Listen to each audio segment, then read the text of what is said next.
Maraming nag-long weekend sa Baguio City at Tagaytay kung saan naranasan ang malamig na panahon.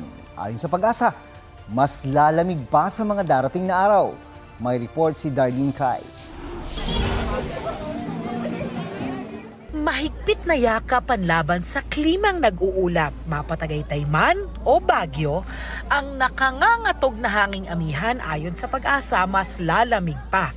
Bababa pa po ang ating temperature around between 11.4 to 14.3 po yung lowest temperature na forecasted ng Pag-asa ngayong December, and then between 7.9 to 11.8 yan po yung mga possible na mga lowest temperature na pino-forecast po ng Pag-asa mula January up to February 2026. 12.6 degrees Celsius ang temperatura noong Sabado sa City of Pines, 13.6 degrees naman kahapon. Sakto sa long weekend na sinamantala ng mga turista. Malamig. Actually parang nasa US yung klima. Ano pong ginawa niyo para hindi masyadong hindi kayo ma-enjoy yung lamig, pero at the same time hindi kayo magkasakit? Walking. Walking kami sa Session Road. Makapal na OOTD naman ang pantapat ng ilan. Nagdala kami ng sweater namin kasi alam namin malamig dito. Nakahanda naman po kami. May dala kaming mga jacket, bonnet.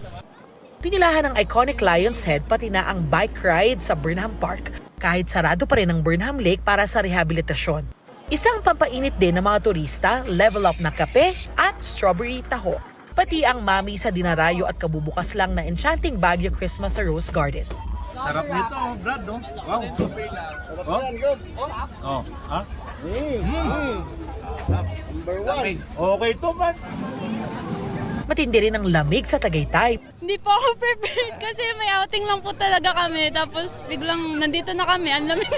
Nanggaling po kami sa outing, Christmas party po namin. Saan kayo nag-outing? Sa Batangas po din. Dumaan na lang po kami dito, syempre. Tagaytay po, outfit. Okay. Opo, sa Negros Occidental po. Hello po. Bukod sa ilang lokal, may mga foreigner at balikbayan din na bumisita. I just wanted to see the volcano. I have never seen it. That's the smallest volcano in the world, huh? I think so, but it's nice. It looks nice. Bukod sa mga dumayo sa mga sikat na pasyalan sa Tagaytay, may nag-roadside picnic din.